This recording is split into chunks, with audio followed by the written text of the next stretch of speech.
Vamos lá. Olá, pessoal.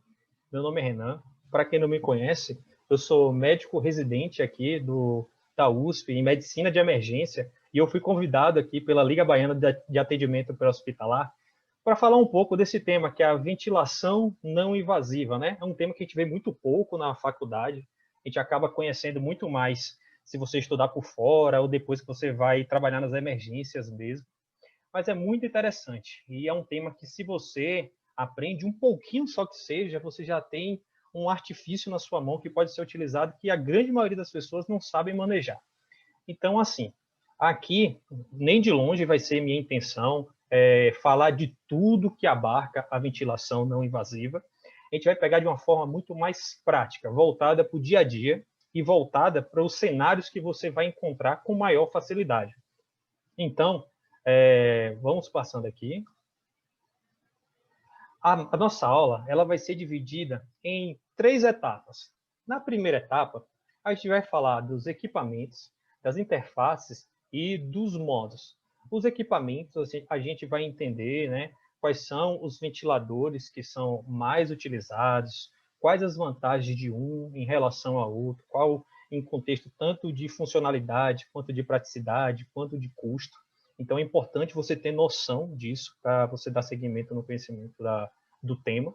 Conhecer as interfaces mais comuns, que são as máscaras, né?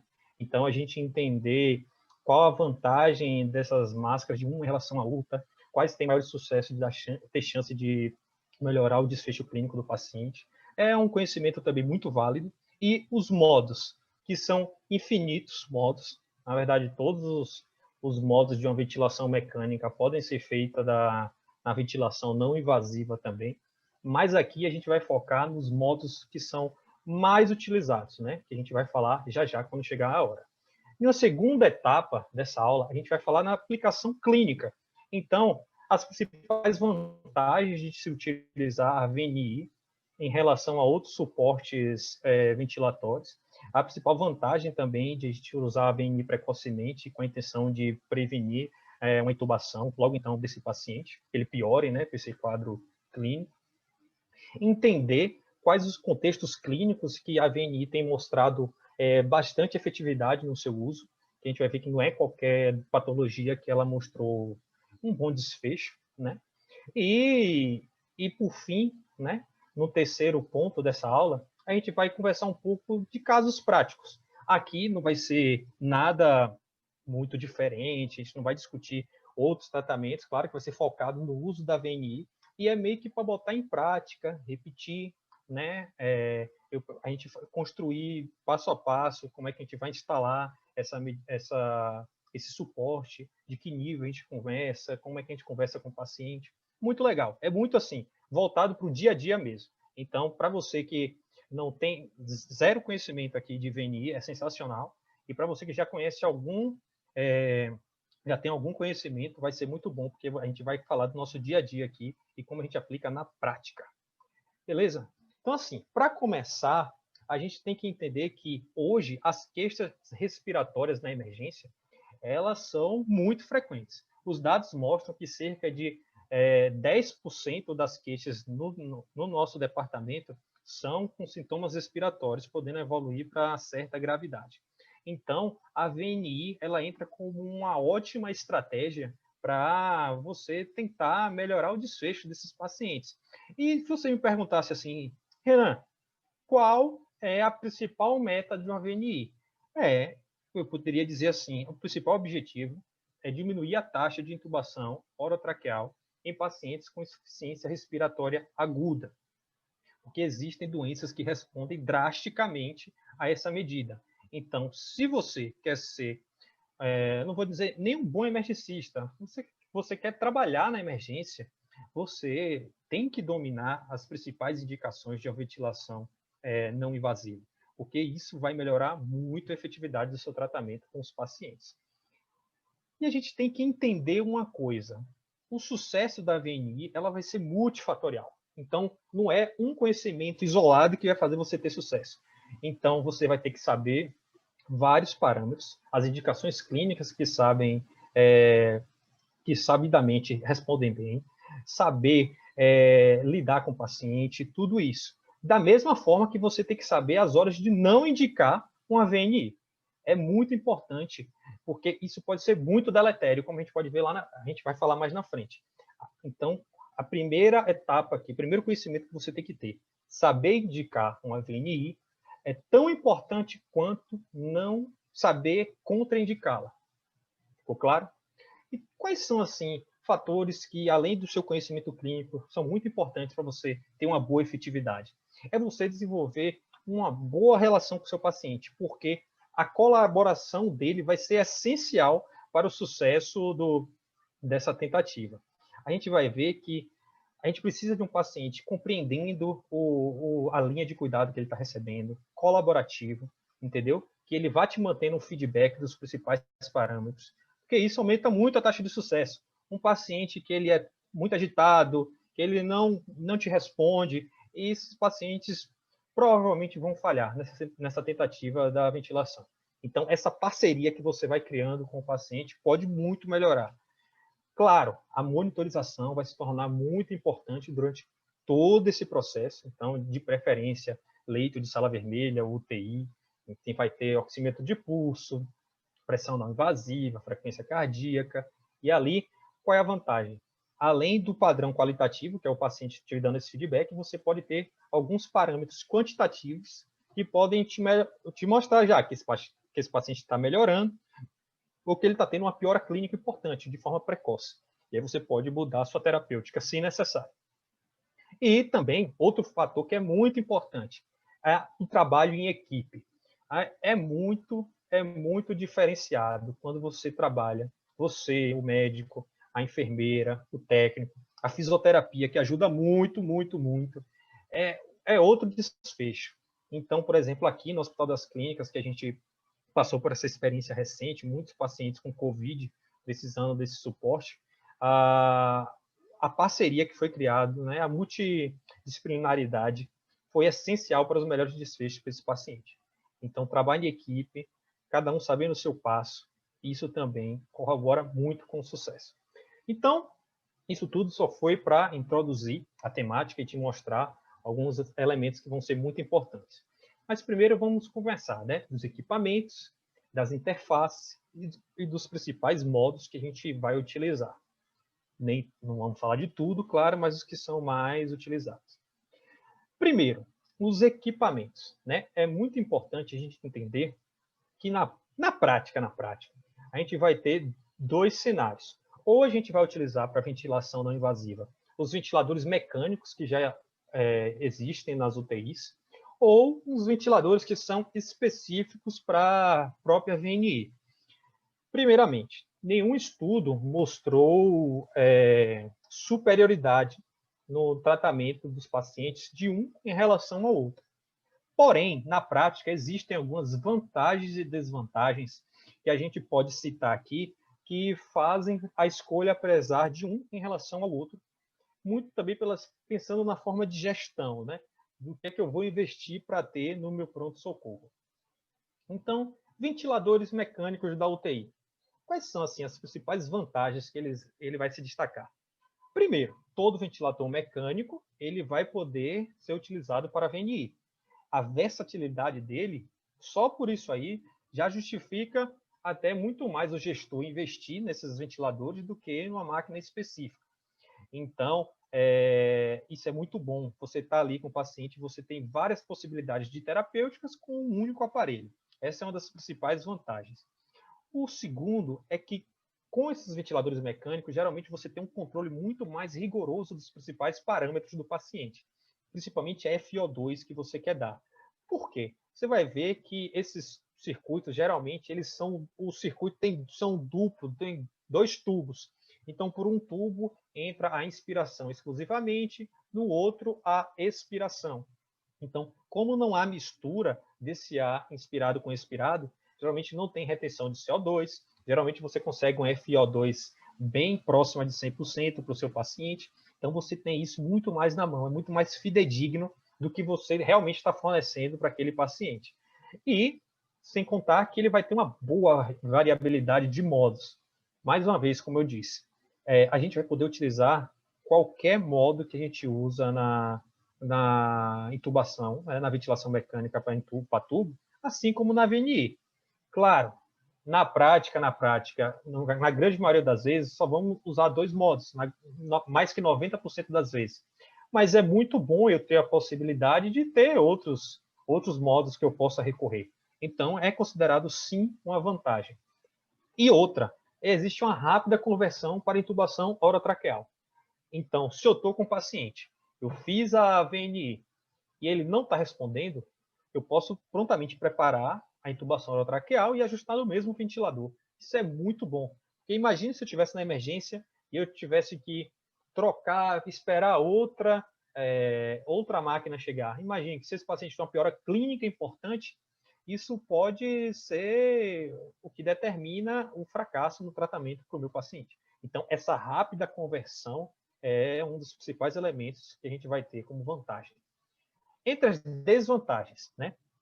Esses ventiladores eles geralmente são mais ajustados para trabalhar no sistema de tubo mesmo. A intubação é um sistema hermeticamente fechado, né? Ou seja, um tubo com cuff insuflado lá dentro da sua via aérea, dentro da sua traqueia. Então, ele desregula mais fácil os parâmetros que você selecionou. Então, você vai ter que investir muito em um bom acoplamento da máscara na face do paciente. Ele tem que estar muito colaborativo, porque se ficar tendo escapes e vazamentos, vai desregularizar, ele vai oferecer pressões e volumes diferentes do que você setou, e isso pode ser ruim para o paciente. Pode piorar desconforto e, consequentemente, tudo isso que a gente fala diminui a eficácia do tratamento, né? Então, a gente tem que ter muito mais cuidado com essa etapa.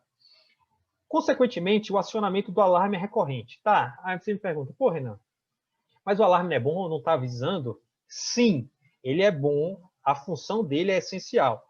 Porém, o que a gente tem em mente é o seguinte, como ele começa a acionar por qualquer vazamento, que às vezes não necessariamente vai causar um problema, às vezes é um vazamento muito pequeno, e aí isso não está comprometendo a ventilação do paciente, ele começa a apitar, e a equipe começa meio que negligenciar esse aviso. Então, pode ser que em algum momento ocorra um vazamento importante, algum problema importante, e a equipe, por achar que é só mais um vazamento sem importância, não cheque novamente o aparelho.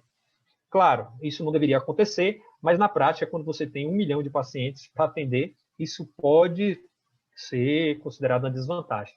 Então, fica aí nesse quesito. O peso do circuito, né, como eu te falei, ele é um circuito robusto, geralmente são 2 tubos, aquilo pressiona, pesa na cara do paciente. Então, se você já tem o peso da máscara, a pressão que ele está fazendo, ainda aquele circuito puxando, você tem que botar um suporte adequado, tudo mais. Tudo isso vai corroborar com desconforto. Só quem já usou, quem já colocou uma máscara não invasiva, sabe o quanto é desconfortável. Recomendo todo mundo fazer esse teste para saber pelo que o paciente está passando. Então, isso é uma desvantagem, um peso do circuito. E o alto custo, que assim, é uma desvantagem relativa. Eles são mais caros do que ventiladores exclusivos, são realmente bem mais caros. Porém, num cenário de emergência, mais vale eu ter realmente um ventilador que seja multiuso. Então, como uma pessoa de um gestor, não vejo nenhum gestor investindo em ventiladores que são exclusivos para ventilação não invasiva. Então, a grande maioria das vezes que vocês vão lidar na emergência são com esses ventiladores mecânicos de UTI, que podem ser convertidos para VNI. Assim, agora falando um pouco dos ventiladores que são específicos, né, para VNI.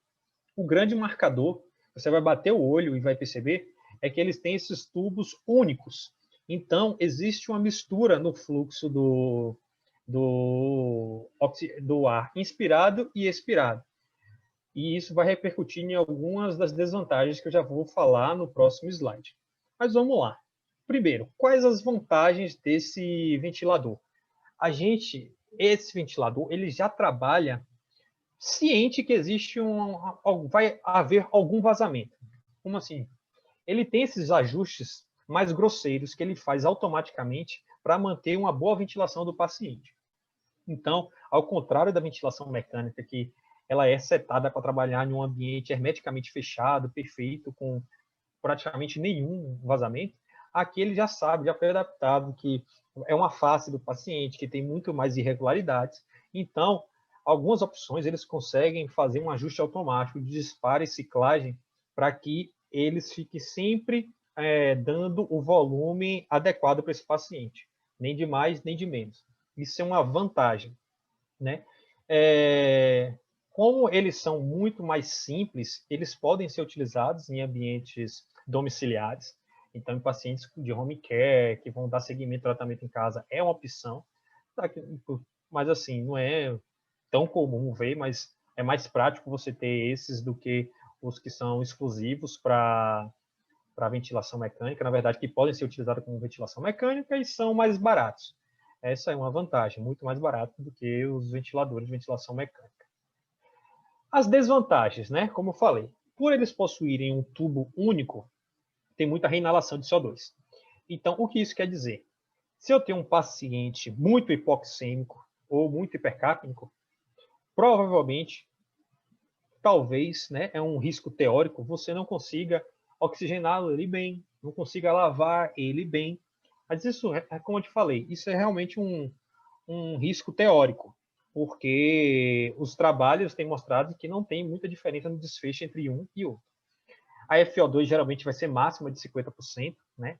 Por causa que há essa mistura desses ares, né? De inspiração e expiração. Claro que tem aparelhos mais novos que eles conseguem associar um fluxo externo, né? Um outro suporte de oxigênio que é suplementar, então consegue FiO2 mais altos, mas isso não é nem um pouco comum de se encontrar. E outra grande desvantagem também é que ele vai ter uma menor variedade de modos.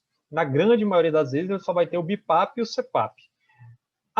Mais uma vez, é uma desvantagem relativa. Esses dois vão ser os mais comuns utilizados na grande maioria das vezes, mais de 90% das vezes, sim, vai ser esse. Mas é uma restrição, de uma certa forma. Eu, como médico, poderia querer utilizar outro e eu não vou ter porque só tem esses dois modos. E também, outra desvantagem é que ele é exclusivo para VNI. Então, se eu tenho um paciente que agrava, se eu tenho um paciente que precisa mudar a terapêutica, eu tenho que mudar o ventilador. E se isso for uma urgência, emergência, pode ser muito ruim para ele.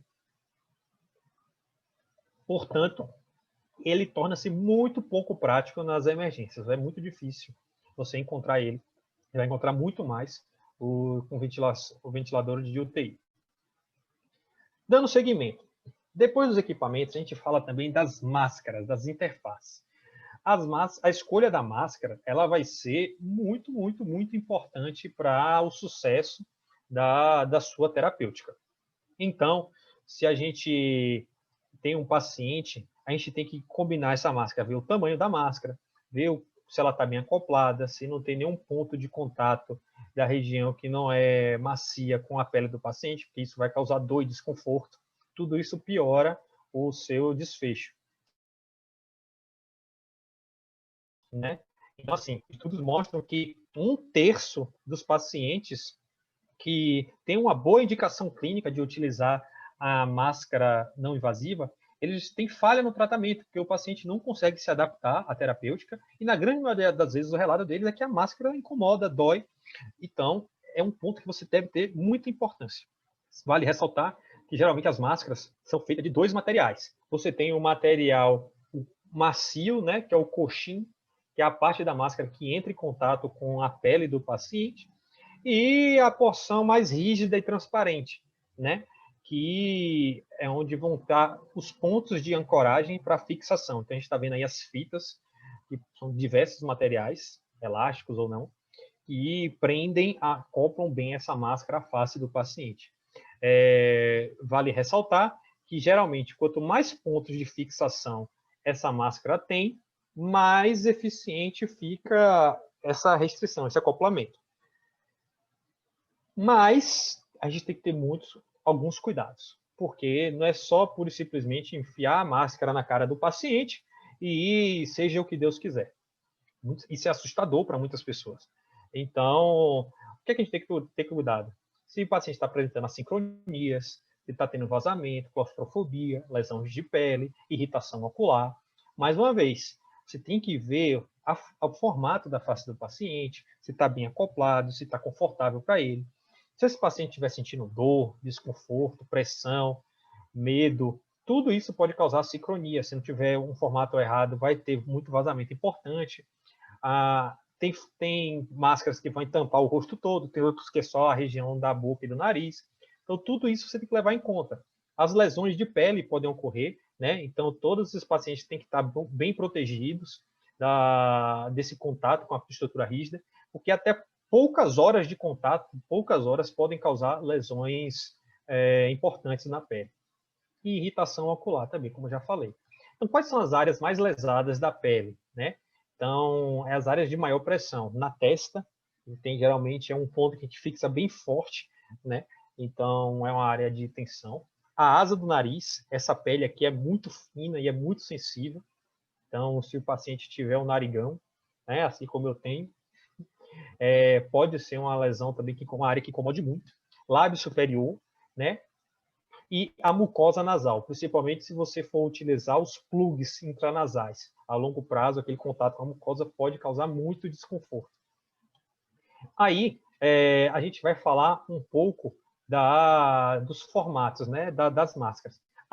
E só voltando aqui, que é muito importante para a gente falar. Inclusive, então, algumas condutas, né, de algumas UTIs é o quê? Já fazer a proteção dessas áreas de maior atrito antes mesmo de iniciar a VNI. Tem adesivos com hidrogel ou qualquer outro material que use para proteção. E isso vai deixar o paciente mais confortável e, consequentemente, melhorar a taxa de sucesso da sua VNI. Você está vendo o tanto de elementos que você tem que se preocupar. Voltando.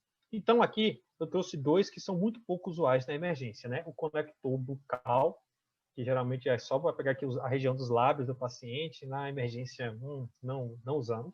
Máscara nasal também é outro que não se usa na emergência, é mais pacientes em reabilitação já que vão utilizar essa máscara, mas está aqui para você saber que existe, né? Aí vem os plugs nasais. Os plugs nasais, eles são utilizados principalmente quando eles são associados com catéter de alto fluxo.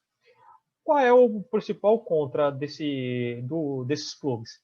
É que se esse paciente estiver muito grave e ele tiver uma respiração muito bucal, ele pode não aproveitar o oxigênio que vem desse plug, né?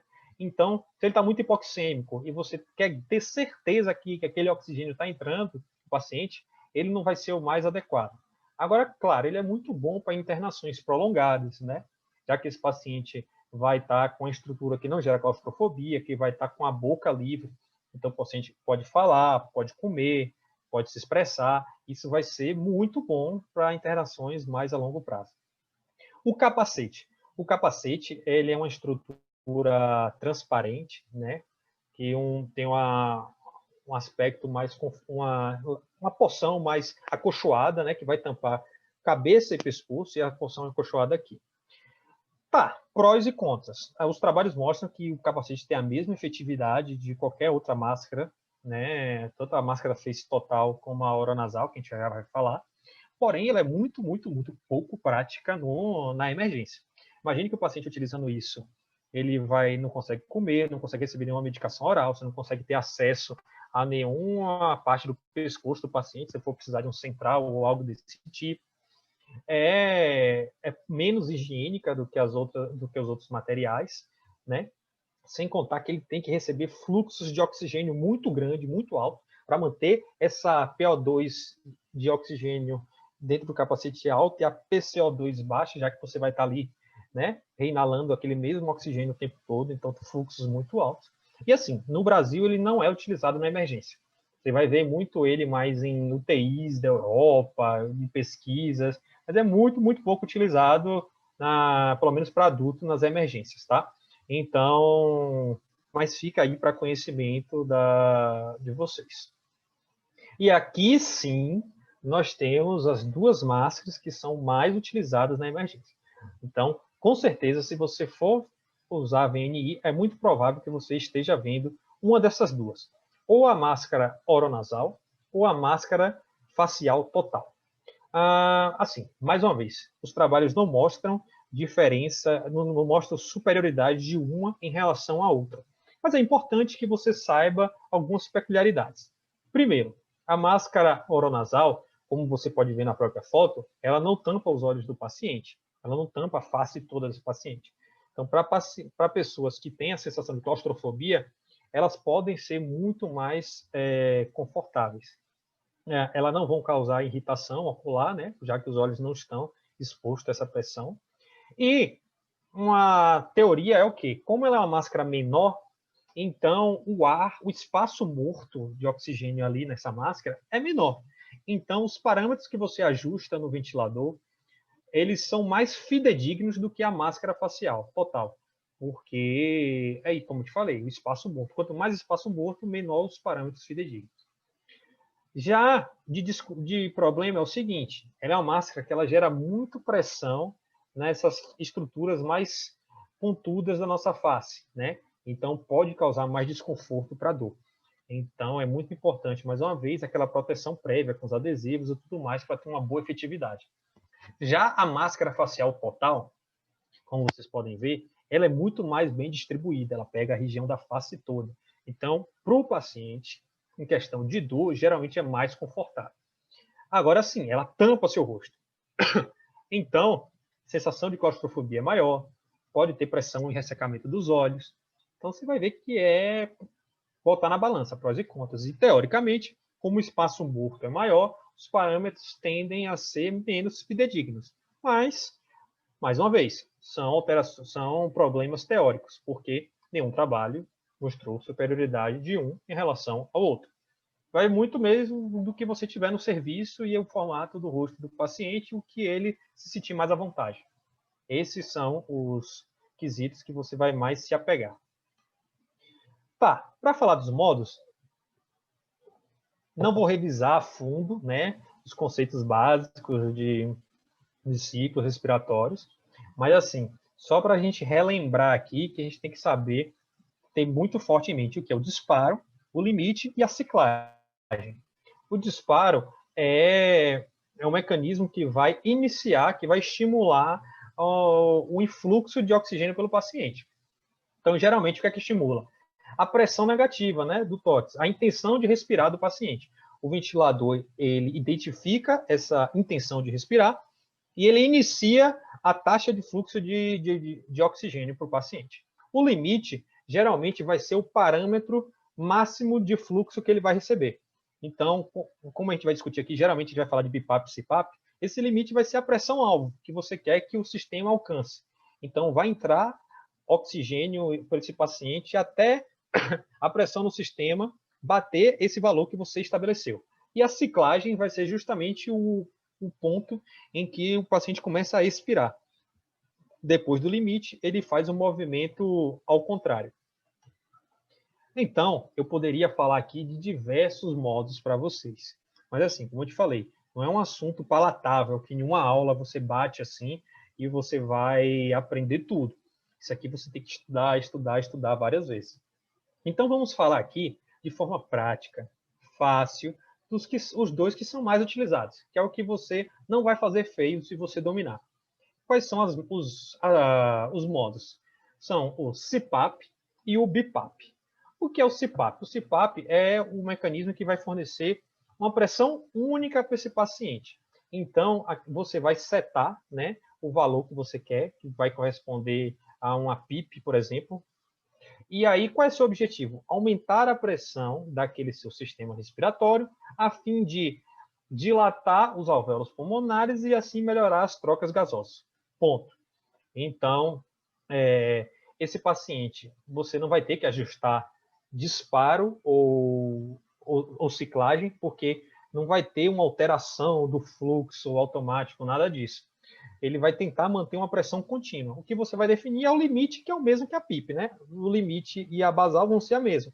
Então, se confundem. Para esses pacientes, é basicamente isso que a gente vai utilizar. Você quer aumentar a pressão do sistema. Já o BIPAP, ele funciona em dois níveis. Então, você vai operar o sistema basal desse paciente, que vai ser a EPAP, que vai funcionar como o parâmetro inferior. O disparo, que vai a intenção de respirar, né? Geralmente você vai estabelecer uma sensibilidade lá no computador, mas isso não é o mais importante agora. E aí o limite. O limite é essa pressão platô alta que você vai estabelecer. Até que ponto você quer que esse paciente receba essa pressão inspiratória. E aí a gente vai chamar de IPAP. E aí depois a ciclagem também. Então, 2 níveis, EPAP, BIPAP. Se a gente fazer uma analogia com ventilação mecânica, o que é a EPAP? Vai ser a PIP. Então, vai ser a pressão basal mínima do paciente, que você pode deixar como a própria do ambiente, ou se você quiser mais alta, dependendo do seu contexto, você pode escolher também. E a IPAP é como se fosse a pressão de suporte. É como a pressão, o auxílio que o ventilador vai fazer, né, para fazer você inspirar. Então, existe esse delta aí entre o IPAP e o EPAP, que vai ser muito importante para tratar em algumas doenças, como a DPLC, como a gente vai falar. Então, assim, aqui a gente teve uma visão geral dos principais equipamentos, máscaras e modos. Vamos trazer um pouco agora para a nossa aplicação clínica, porque tudo está muito teórico ainda. Então, como a gente usa na prática? Né? Primeiro, a gente tem que saber quais as vantagens da gente... o que, é que a gente está querendo ao utilizar a VNI e não outro suporte mais invasivo. Né? Então, a preservação da fala, isso é muito importante. Quando você usa a VNI, você tem um paciente lúcido, acordado, te dando feedback do que ele está sentindo o tempo todo. Então, isso é o parâmetro mais importante que você tem no tratamento de um paciente a longo prazo. É o que ele está te dizendo, o que ele está sentindo. Claro que tem os parâmetros também quantitativos, mas os qualitativos, sem dúvida, é muito mais importante. A deglutição, né? Então, esse paciente, ele mantém se alimentando normalmente, você não está precisando passar uma sonda nasointeral, nasogástrica para ele. Então, você está diminuindo, mais uma vez, riscos de uma passagem errada para a via aérea, uma lesão que você possa causar passando a sonda.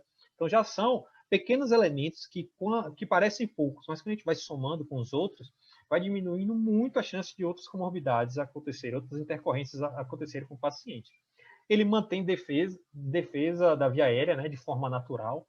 Então, o paciente mantém.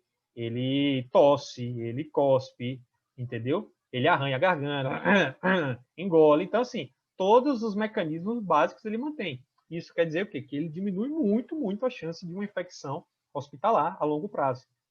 Né? Ele vai reduzir o risco de lesão da via aérea, que os dispositivos podem causar, né, a longo prazo, uma úlcera de pressão, por exemplo, mais uma vez, podendo ser um sítio de infecção nosocomial.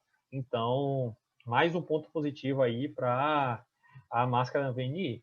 O conforto, geralmente o paciente ele vai ficar bem, né, se ele responder ao tratamento, e geralmente é o menor tempo de internação, porque é um paciente que, quando responde muito bem, e, consequentemente, ele tem menos chance de intercorrências. Então, no geral, ele tem um menor tempo de internação daquele paciente que foi entubado.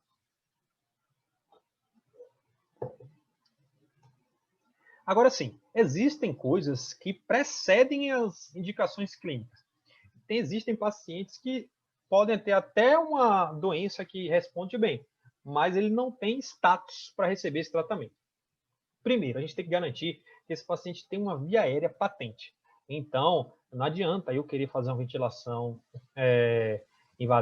não invasiva, num paciente que, por exemplo, ele está com um tumor na região cervical, um paciente que está com uma fratura importante, um paciente que tem um corpo estranho. Tudo isso são situações que não competem em utilizar uma ventilação não invasiva.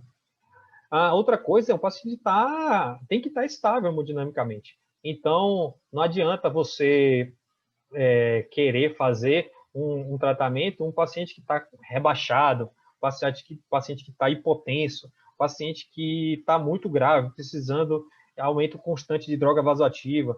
Tudo isso são fatores que falam contraindicam a ventilação não invasiva. Esse paciente está precisando de um tubo, então não vamos postergar, entendeu? Esse paciente tem que estar consciente e colaborativo, como eu te falei.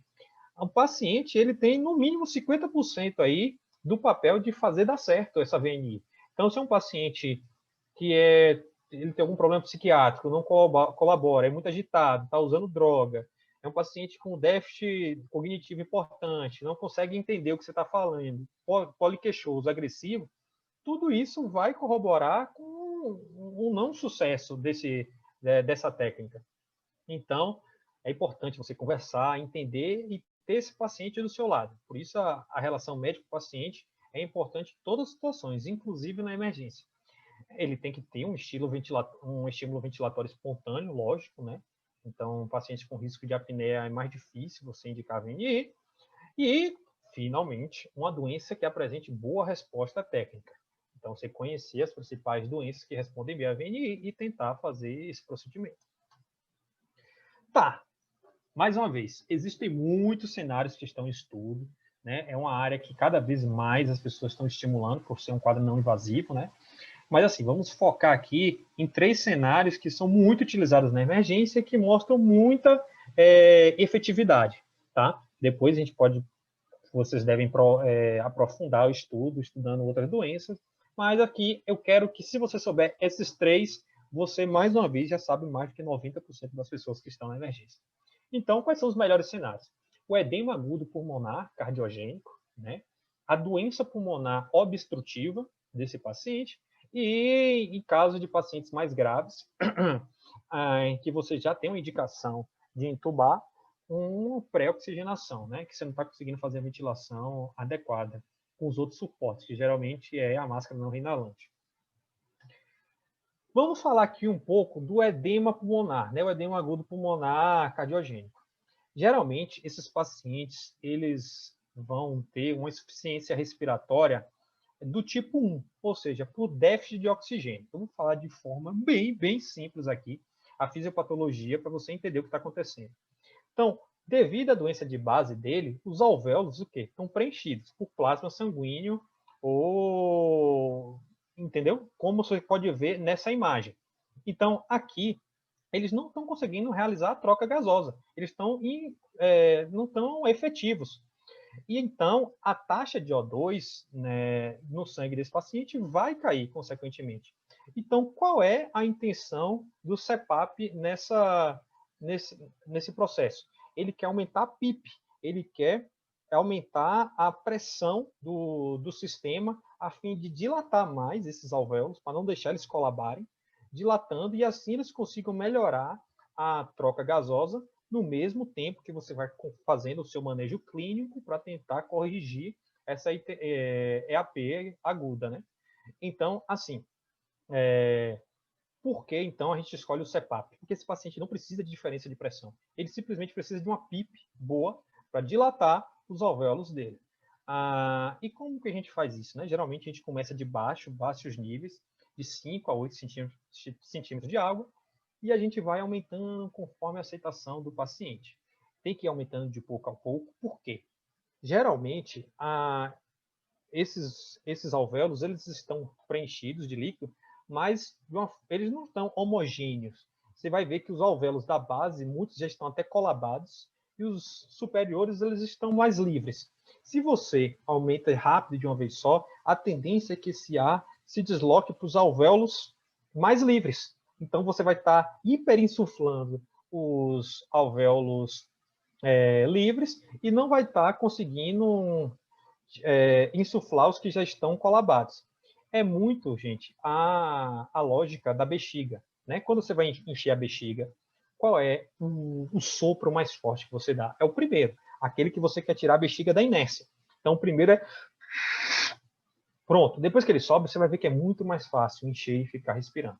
Então, depois que você bota o CPAP e você já manteve ali todos dilatados, então você tem uma respiração muito mais confortável e efetiva. E se você fez isso devagarzinho, ele conseguiu ir dilatando aos poucos esses que estavam colabados, e aí vai ficar muito mais homogêneo a distribuição de oxigênio. E aí você vai aumentando, né? Uma sugestão, né? É um aumento de 2 a 3 no centímetro de água a cada 5 minutos. Não existe uma conduta universal, tá? Não existe um padrão. Mas aqui é uma sugestão que os principais livros do tema trazem e que você não vai errar. e sempre ficar de olho no quanto que isso está significando de volume para o paciente. Porque é o seguinte, a gente não deve passar de um volume inspiratório maior do que 6 a 8 ml por quilo. Então, do peso ideal, lógico. Então, por exemplo, um paciente que tem 70 quilos, no peso ideal dele, 70 quilos no peso ideal. Se você quer vamos lá, um volume total ali, de uma média de 7 ml por quilo, vão ter o quê? 7 vezes 70, 490 ml. Então, meio que esse é um valor próximo que você tem que estar dando de volume. Se você está conseguindo melhorar os parâmetros desse paciente, o volume está ali, 490, 500, 480, tá ótimo, então tá tudo bem. Agora, se você, beleza, conseguiu os parâmetros, mas você olha no ventilador, o paciente está com um volume inspiratório de 800, então, assim, por mais que esteja a curto prazo com melhora do quadro, isso não está sendo bom para o paciente, para o pulmão dele. Então, é um fator que a gente tem que sempre estar de olho, porque pode estar causando barotrauma e outras complicações. Vamos falar um pouco agora do DPOC. Já o DPOC, a insuficiência respiratória, ela tem um segundo mecanismo, que é o tipo 2, a hipercapnia, ou seja, é a retenção de CO2. Esse paciente ele tem um pulmão retentor crônico, né? Por isso que ele tem muito efizema, ele tem um tórax em barril, ele tem bolhas, né? Então, a gente pode ver aqui na figura que os alvéolos, né, quem tem a doença pulmonar crônica, já são muito mais dilatados, desconfigurados. E o que é que acontece? O oxigênio entra, o ar entra, mas ele fica recirculando lá dentro. Como ele é obstruído, ele não consegue expelir, ele é um retentor. Então começa a acumular muito CO2. E isso causa a insuficiência respiratória tipo 2. Claro, pode existir concomitante uma hipoxemia, uma baixa de PO2, pode. Muitas vezes acontece. Porém, não deixa de ser do tipo 2, é a retenção do CO2, né? Para esses pacientes, o ideal é que a gente use o BiPAP, né? A gente usou o CPAP para EAP, para DPOC a gente vai usar o BiPAP. E qual a lógica? O mais importante aqui é a gente conseguir lavar o pulmão desse paciente, retirar o ar que está lá dentro. Então, a pressão basal dele muitas vezes não é nem o problema. Então, a EPAP, que é a pressão, que é a PIP que a gente vai estabelecer, a gente tem duas formas de abordagem. Ou a gente deixa ela basal, um ar ambiente, né, ali 3 a 5, ou até algumas referências consideram 8, e a gente vai aumentando basicamente o IPAP, ou a gente vai aumentando os dois, porém o IPAP em uma proporção muito maior. O WAUS recomenda 2,5 para 1. Mas por quê? Vamos entender essa lógica. Por que tem que ter esse delta? Esse paciente, ele não está com problema de dilatação do seu alvéolo. Então, o ar consegue entrar. Porém, o ar lá, como tem um acúmulo de água, de oxigênio, a pressão tem que ser muito alta para conseguir lavar, misturar, chegar até o final desses alvéolos, diminuir a porção de CO2 e ele expirar. Por isso que a gente tem que ter essa diferença de pressão.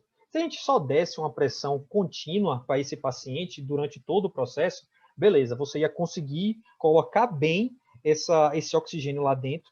Só que quando ele fosse expirar e essa pressão externa continuasse alta, ele não ia conseguir expelir. Ia conseguir, ou seja, ele ia piorar o problema de base que ele tem, o que a gente chama de autopip, né? Principalmente se ele já está passando de 10 de pressão. Então, a gente tem que a pressão expiratória tem que estar baixa, porque esse ar tem que entrar de qualquer jeito, mas ele tem que sair facilitado. Por isso, a BiPAP é muito mais importante, é muito mais efetivo para esse paciente. E não importa muito o nível, é o delta, é geralmente o que vai responder o seu paciente, é o delta entre IPAP e EPAP. Então, não adianta você estar ali, 3 e 8. Aí agora eu botei 5 e 10, 7 e 12. Você não está melhorando o seu paciente. Então, você tem que ir aumentando essa distância ou só aumentar aqui. São essas duas formas que você tem que fazer. A sugestão é que você vá aumentando a IPAP, né? Se você não quiser aumentar a EPAP se esse paciente, por exemplo, tem uma insuficiência respiratória tipo 2 exclusiva. Ele só está retendo CO2. Você pode estabelecer a terapêutica de o quê? Deixa ali a EPAP em 3 e vai aumentando a EPAP em 3 e vai aumentando a EPAP a cada 5 minutos e vai observando a resposta clínica do paciente. Ou se esse paciente tem um distúrbio misto, né? Se ele está com tipo 1 e tipo 2, pode assim dizer, e você quer também dar uma dilatada nesses alvéolos, então você pode começar de 3,8, como tem a sugestão, e você vai aumentando a cada um do EPAP uma proporção de pelo menos 2, 2,5, 3 do IPAP, para que você vá aumentando cada vez mais esse delta. E sempre observando o volume inspiratório que você está dando para esse paciente. Então, se ele está dentro da faixa adequada, tranquilo. Se você está dando volumes absurdos para conseguir esses parâmetros, não está sendo uma boa técnica, talvez você tenha que pensar em outra alternativa. Tudo bem? VNI para pré-oxigenação. Então, é muito utilizado principalmente em paciente que está com patologias pulmonares restritivas associadas e que está evoluindo com gravidade, precisando entubar. Muito comum em paciente com síndrome da angústia respiratória aguda, né? Aqui no COVID mesmo, COVID grave, foi muito comum a gente precisar utilizar a VNI para pré-oxigenar os pacientes. Esses pacientes na máscara não inalante mesmo, a 15 litros, flush rate, né? Flush rate, para quem não sabe, é quando você abre todo o fluxômetro da máscara não inalante, que ali ele marca até 15, beleza, mas se você abrir todo, ele pode fornecer até de 40 e algumas referências falam até 70 litros por minuto. A gente botava o flush rate, não conseguia pré-oxigenar, então a gente colocava na máscara não invasiva e a gente conseguia saturar ele bem melhor. Pacientes que têm obesidades mórbidas também, eles naturalmente são pacientes difíceis de pré-oxigenar. Então, a máscara não inalante vai ajudar muito nesses casos. Não inalante, não, desculpa. A máscara não invasiva vai ajudar muito, muito, muito nesses casos. Olha para essa paciente. Ela, com certeza, esse cateterzinho aí, se ela tiver grave, não vai estar ventilando bem, tá? Uma hipoxemia refratária, independente da comorbidade, pode ajudar na pré-oxigenação desses pacientes. E aqui tem uma sugestão. O Walls, que é nosso principal livro de referência, ele indica começar tentando com o BIPAP, né? Ali você vai os mesmos parâmetros que eu já falei no slide anterior, além de você vai chegar com a EPAP entre 5 e 10, a EPAP entre 10 e 20, deve ficar mais ou menos nessa faixa aí para você conseguir bons valores. Mas, claro, vai importar muito mais qual é a comorbidade de base desse paciente do que você gravar que é BIPAP ou IPAP. Raciocine muito mais pelaquela lógica que eu te falei, das doenças anteriores. Se esse paciente tem uma insuficiência respiratória tipo 1, provavelmente só o CPAP vai ser suficiente. Se esse paciente tem uma insuficiência respiratória tipo 2, né, então o BIPAP começa a ser mais interessante. O que é importante aqui é um detalhe também. IPAPs maiores do que 20, né, não são recomendadas, porque é justamente 20 centímetros de água é justamente a pressão que o anel o esfíncter esofagiano inferior suporta.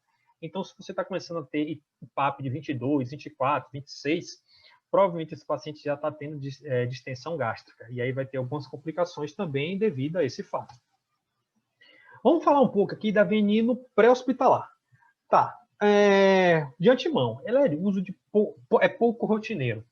Eu entendo por quê, né? Eu tive a experiência de trabalhar 2 anos no SAMU de Salvador, e assim, de antemão, o que é que pesa no uso da VNI de rotina no pré-hospitalar? Porque é o seguinte, geralmente a gente já anda com muitos dispositivos nas mãos, né? Então a gente sai da ambulância segurando monitor, mochila de via aérea, mochila de medicação, cilindro de oxigênio. Então ter mais um dispositivo para isso já seria muito complicado. Geralmente os pacientes, eles no ambiente pré-hospitalar, a gente deve correr menos riscos, né? Então são pacientes que estão a gente tem que ser muito mais dicotômico, assim, está muito grave ou não está grave. Mais vale, às vezes, entubar um paciente e extubar precocemente do que prolongar um quadro e depois ter que fazer uma intubação de urgência ruim. Porém, vem evoluindo muitas pesquisas nessa área, né? E tem um trabalho que mostrou muito bom, tem que mostrado muito bem o uso da máscara não inalante ou não invasiva de forma precoce. Então, assim, O que é que nesse trabalho mostrou? Ele pegou médicos que trabalham no pré-hospitalar e que estavam manejando o paciente com edema agudo pulmonar cardiogênico. Em 50% deles, eles utilizaram a VNI, né, o CPAP, nos primeiros 15 minutos do tratamento, né? E só depois disso eles começaram os manejos clínicos, medicação, tudo mais. E esse grupo chamado de CPAP precoce. No segundo grupo de CPAP tardio, o que é que eles fizeram? Chegaram, começaram logo as condições clínicas e ali entre 15 e 30 minutos iniciaram o CPAP para o paciente. O que foi visto foi o seguinte: os pacientes com início precoce de CPAP, eles tiveram ótimos desfechos. A taxa de intubação foi muito menor, a mortalidade intra-hospitalar foi muito menor. Então, ainda precisam de mais estudos para fortalecer o uso rotineiro desse dispositivo no pré-hospitalar, porém, são muito promissores, tá, gente? Então, vale a pena estudar mais sobre esse tema. Esse trabalho, quem quer dar uma olhada, a referência dele está no último, é o último da lista, no slide de referências do final, para quem quiser dar uma olhada depois. E assim, a gente tem algumas metas. Metas essas que são tanto quantitativas quanto qualitativas. As qualitativas são as mais rápidas e importantes, a grosso modo. Porque a gente tem que ver que o paciente está com melhora da dispneia e está com melhora do trabalho respiratório. Então, é importante estar ao lado do paciente, olhando para o paciente, perguntando o feedback a ele, o que é que ele está sentindo, como é que ele está se sentindo, olhando. O olhar diz muita coisa, tá? E quanto mais você vai vendo esses pacientes, a tendência é que você consiga perceber problemas muito rápido, com muito mais facilidade. Então, é o uso rotineiro, a experiência que vai te dando esse feedback bom. Claro, e tem as metas também e melhora do estado geral, né, do paciente, mas tem as metas que são quantitativas. Então, obtenção da saturação-alvo. Então, o paciente, dependendo da comorbidade, a gente pode querer que ele sature próximo de 100%, isso seria o ideal. Mas existem comorbidades, por exemplo, como o DPOC, que a gente não quer uma saturação igual a 100%. Ali entre 88 e 92 já é mais que suficiente para o paciente. Então, é você ajustar o contexto que ele se encontra para você fornecer o melhor para ele. Melhora das trocas gasosas, então é de bom tom que você, antes de iniciar, você possa coletar uma gasometria arterial, né, se você não coletou ainda, para ver se esses parâmetros de PO2, PCO2 estão melhorando conforme as suas necessidades, e se está tendo uma resposta. E outro também parâmetro é a frequência respiratória menor do que 30. É outro parâmetro quantitativo que você olha para ver se está tendo bom sucesso com a sua máscara não inalante. E lembrando, isso tudo a gente vai esperar o quê? Uns 30, no máximo 60 minutos, para esse paciente estar mostrando alguma resposta. E se esse paciente não está apresentando, se esse paciente não está apresentando melhor, se esse paciente tem uma piora clínica rápida, nós não devemos atrasar a intubação orotraqueal. Mais uma vez, para reforçar, a VNI não substitui intubação orotraqueal. Ela é um artifício que tenta impedir a sua indicação, mas quando a indicação fica clara, é tubo e não tem conversa. Tudo bem, pessoal? Então, assim, muita coisa, falei aqui, mas foi o básico, tá? O básico do básico desse assunto. E agora, eu queria, assim, para fortalecer a didática, eu só queria fazer alguns casos aqui para a gente sedimentar esse conhecimento, tá bom? Deixa eu só abrir aqui. Tá. Primeiro, a gente tem aqui um casinho, é o paciente Messias, de 65 anos. Ele relata que ele teve o início da dispneia há cerca de 3 dias. Vem em curva de piora, sendo que na última hora ele não conseguia nem de um cômodo a outro da casa, que ele botava a mão no joelho, cansava, sentava para pegar ar. Os familiares ficaram preocupados e trouxeram ele para a emergência. De passado, ele já tem 3 IAMs prévios, hipertenso, diabético, insuficiência cardíaca de fração reduzida, dislipidemia, tudo isso. De medicações, está prescrito uma lista enorme. Carvedilol, furosemida, espironolactona, metformina, AS, simvastatina. Porém, seu Messias, ele falou que ele só usa quando ele sente que a pressão está alta, né? Então, assim, já vê que provavelmente descompensou todos os quadros de base. Aí tá, você fez investigação, avaliação, e vamos para o que importa aqui, né? A gente fechou o diagnóstico de síndrome hipertensão, né? Edema agudo pulmonar. Então, assim, a gente viu os parâmetros sinais dos vitais dele, a gente está vendo que é uma frequência cardíaca de 105, ele está saturando em 88, tem ambiente, uma frequência respiratória alta de 32, uma PA estouradíssima. Então, assim, a gente começou manejos clínicos, elevação da cabeceira no leito, oxigenoterapia, com máscara não inalante, iniciamos a nitroprusiato, né, em bomba de difusão contínua, 4 ampolas de Frozenbid EV, morfina para melhorar o desconforto. E após as medidas iniciais, o paciente teve uma melhora, né, mas não assim, mas ainda está mantendo dispneia, a saturação ainda não está ideal, né? Ele está com a frequência respiratória alta, e aí você optou, vamos iniciar a VNI para esse paciente, já que ele é um paciente que ele tem uma indicação clínica que responde muito bem. Então, como você vai preparar? Então, primeiro, explicar ao paciente qual o procedimento e suas peculiaridades. Seu Messias, ó, a gente está fazendo os manejos clínicos, porém, a gente acha que ainda pode fazer uma coisa melhor para você respirar melhor. O senhor sabe que o senhor está com muita água aí no pulmão, que isso está dificultando. A gente vai colocar uma máscara, né, que ela tampa seu rosto, mas ela é transparente, ela não vai lhe sufocar, pode ficar tranquilo. E que ela vai fazer uma pressão, e essa pressão vai ajudar o senhor a respirar melhor.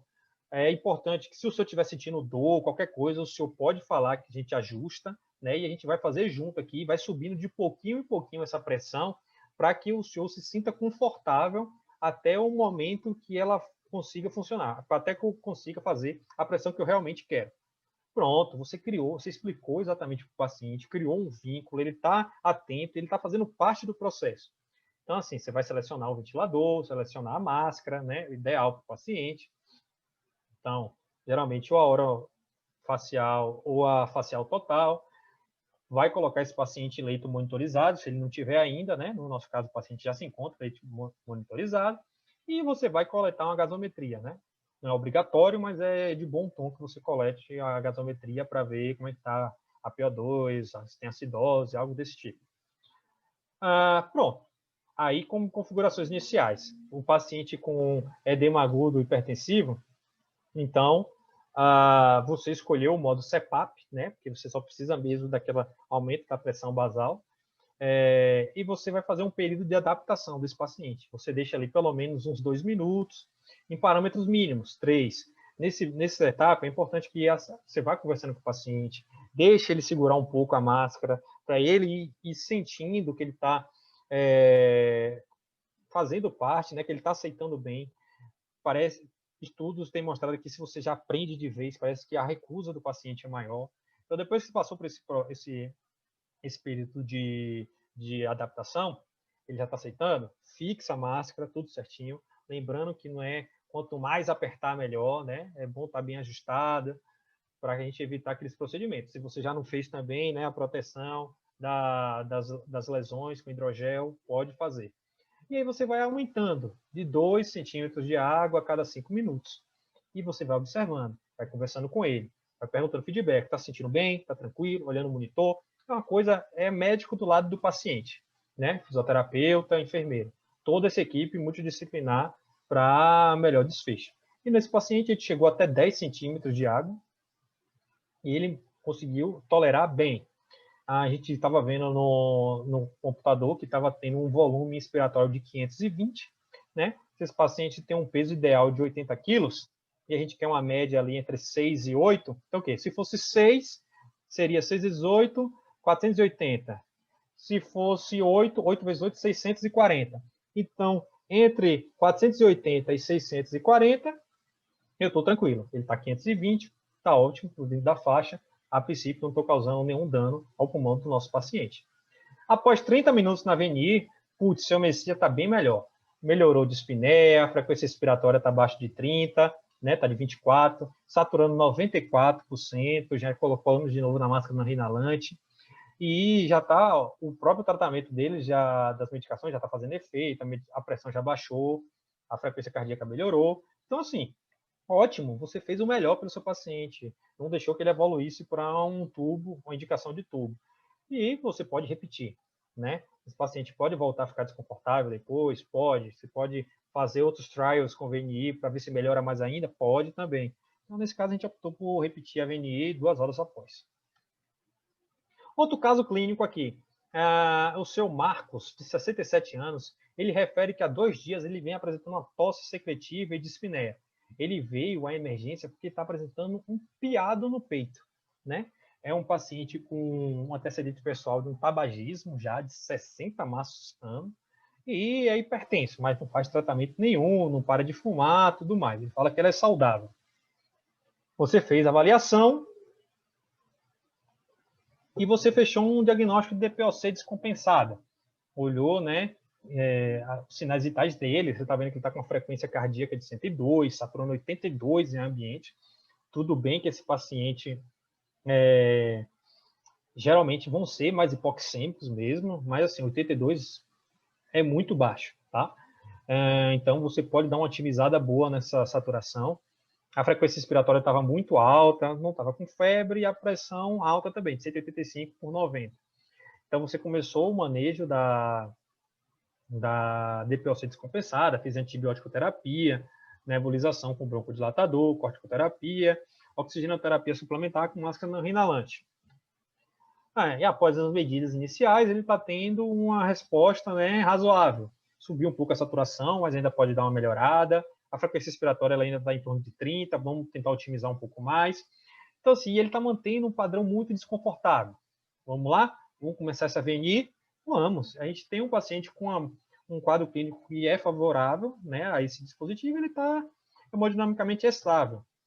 Então, mais uma vez, não vou repetir, mas assim, explicar ao paciente qual o procedimento e suas peculiaridades, selecionar o ventilador e a máscara, colocar no leito monitorizado e coletar uma gasometria. Vamos ver se o paciente estava muito retentor, né? Ele estava com uma PCO2 de 60. Então, realmente era um distúrbio tipo 2. E as configurações iniciais. Então, se é um tipo 2, a gente vai escolher o BIPAP, né? E os princípios seguem o mesmo. Primeiro, uma fase de adaptação em parâmetros mínimos.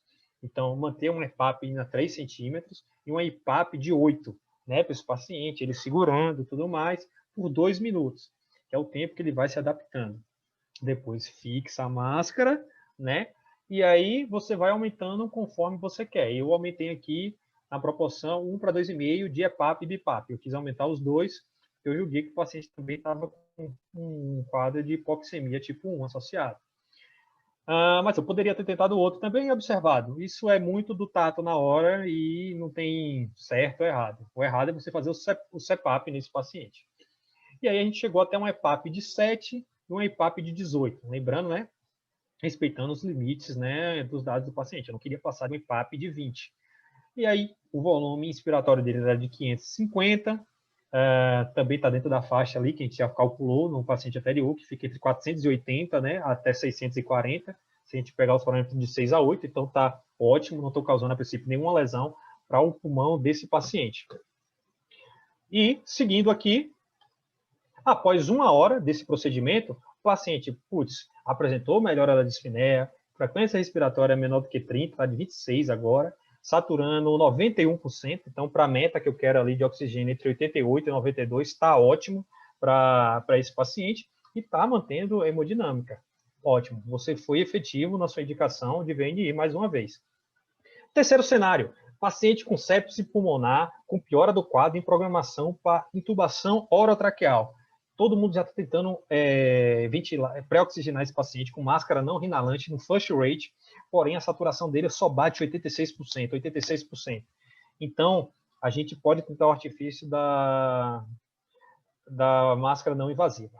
Gente, é muito importante isso, tá? Só para você falar, para frisar aqui. A gente tem que otimizar a pré-oxigenação desse paciente. Na aula de IoT que vocês vão ter, isso tem que ser batido, tá? Mas, assim, foquem em manter uma boa saturação. E o AVNI pode ser um ótimo aliado para você nesse momento.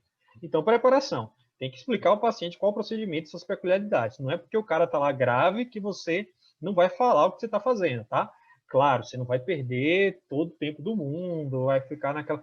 Você não vai ter uma conversa muito amistosa. É tipo, explicando e fazendo porque ele precisa daquilo, tá? Mas é muito importante que até lá você já tenha criado uma boa relação com o seu paciente. Então, vai explicando passo a passo que eles geralmente eles entendem e, se possível, eles vão colaborar. selecionar ventilador e máscara, colocar em leito monitorizado. Nas configurações iniciais, eu optei por fazer o modo CPAP aqui para esse paciente, e aí são os mesmos parâmetros, né? Iniciar uma adaptação de 3 centímetros de água por um tempo mínimo. Aqui a gente não precisa esperar 2 minutos para ir aumentando, a gente vai conversando e vai aumentando mais. A gente está num momento aqui que a gente não pode perder muito tempo, né? E você vai aumentando de 2 em 2 até ter uma saturação pelo menos acima de 90%. Isso é pelo menos. Idealmente, para entubar, você quer que chegue a 100%. Que aí você tem uma reserva muito boa de oxigênio e ele não vai ter uma parada peri-intubação, né? Nesse caso, em situações graves, que o paciente pode estar muito agitado, pode ser feita uma sedação leve, que a gente fala de droga dissociativa. Muito comum a gente utilizar ketamina na dose de 0,5 por quilo, 0,5 mg por quilo, e aí esse paciente fica muito mais calmo, ele fica muito mais colaborativo e a gente consegue pré-oxigenar melhor. Então é uma cartinha na manga aí, pessoal, para saber que pode ser utilizado esse artifício, tá? E aí, depois que você fez tudo isso, você otimizou a ventilação e esse paciente está saturando 97% e pronto para uma intubação muito mais segura. Gente, vocês não sabem a diferença que isso faz, tá? Parece muito simples aqui o que a gente fez, mas isso pode ter sido determinante para esse paciente parar durante o procedimento ou não, tá? Então, o lindo de trabalhar na emergência é isso, que com pequenas condutas que você faz, isso pode definir a vida do seu paciente ou não, tá? E o quarto caso clínico é um paciente que estava na enfermaria e de repente lá rebaixou. Ela estava em tratamento de pielonefrite há 2 dias com antibiótico, porém agora está taquipneica, não está contactante, e o pessoal trouxe para a sala vermelha para você avaliar o que é que você vai fazer com essa paciente. Chegou lá, você viu, ela está saturando 90%, a PA de 70 por 48, rebaixadíssima, abrindo ao estímulo doloroso, frequência cardíaca de 141. E aí, eu estou aqui na frente da telinha, mas a enfermeira, a equipe perguntou aí, doutor, você quer entubar, ou você vai querer fazer a VNI para esse paciente? E aí, não, gente. Aí é faca na caveira. Aí não tem conversa. Paciente com rebaixamento do nível de consciência, estabilidade hemodinâmica, é intubação orotraqueal. Não vamos galinhar aqui, retardar esse procedimento, tá bom? É muito importante. Eu trouxe aqui um caso clínico só para vocês terem noção do quanto isso é importante. Não retardem uma intubação orotraqueal quando já tem indicação, tá? A VNI não substitui intubação orotraqueal. Então, eu sei que foram muitas informações, tá? É um assunto, assim, bem denso, mas é gostoso de estudar depois que você vai entendendo o mecanismo e por que você está escolhendo um ou outro. E o que é que eu trouxe aqui? Hotlights. Então, assim, paciente deve ter um drive respiratório preservado, tá? Então, não é para aquele paciente obstruído, rebaixado, ele tem que ter um bom drive. TPLC e edema agudo pulmonar são os que apresentam melhores respostas ao tratamento com VNI, tá bom, pessoal? Então, sempre que aparecer algum paciente com essa comorbidade para você, já liga a luzinha de alerta para ter como uma possibilidade de tratamento. Mais uma vez, a VNI não substitui IOT. Saiba bem as indicações e contraindicações de cada uma, que você não vai se apertar. Prepare bem seu paciente, isso vai ser determinante na maior chance de sucesso do procedimento. Então, converse, explique, veja se algo vai incomodar ele, questão da dor e claustrofobia, e tudo isso vai aumentar o sucesso, gente, não tem erro. Resposta esperada.